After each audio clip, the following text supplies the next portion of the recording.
So Donald Trump has a new target for his renovations in Washington, D.C.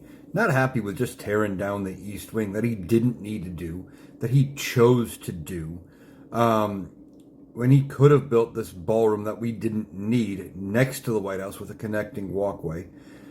He decides to tear down the East Wing. But not happy with just that, and maybe even trying to squeeze in an Arc de Triomphe like they have in France, in memorial to himself. He's got a new target. And what does he want to go after? The reflecting pool at the Lincoln Memorial. Now, that reflecting pool has been there since the 1920s, pretty much unchanged. But Donald Trump, of course, says that they're going to do it up. They've got a plan to do something. Hasn't released what, don't know what they're going to do.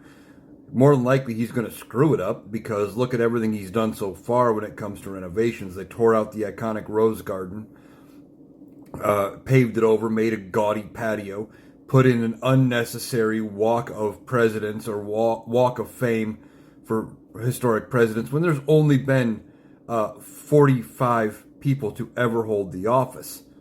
You don't really need that for 45 people. I mean, we kind of already know who the winners and the losers are in that list. And just the list goes on of all these things that he is doing that are unnecessary. But it's all about him and being remembered and doing things so he's looked at for years in this light. It's not going to work. Obviously, he is going to be remembered for years as one of the worst presidents of all time.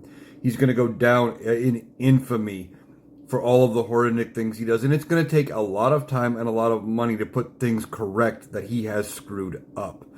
I don't know what he plans to do to the reflecting pool, if he's even going to be able to do anything. But so far, the people in place that should be telling him no, he either ignores or waits till they're not around and just does it anyway. Like with tearing down the East Wing, when he waited till there was a government shutdown and he could bypass the committee he would have had to talk to. And then, of course, he puts a loyalist in place to oversee it anyway, so that guy would just rubber stamp whatever.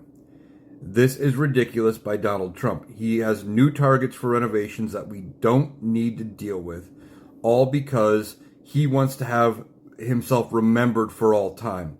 Believe me, he will be remembered for all time as a horrible person, a horrible president, and the worst person to date to ever hold that office, which is saying something because he's even gone past William Henry Harrison, who was only in office 30 days and couldn't really do anything. He's even worse considered than Nixon or Hoover, who, Nixon was a criminal and Hoover led to the Great Depression. Donald Trump will be the worst for sure.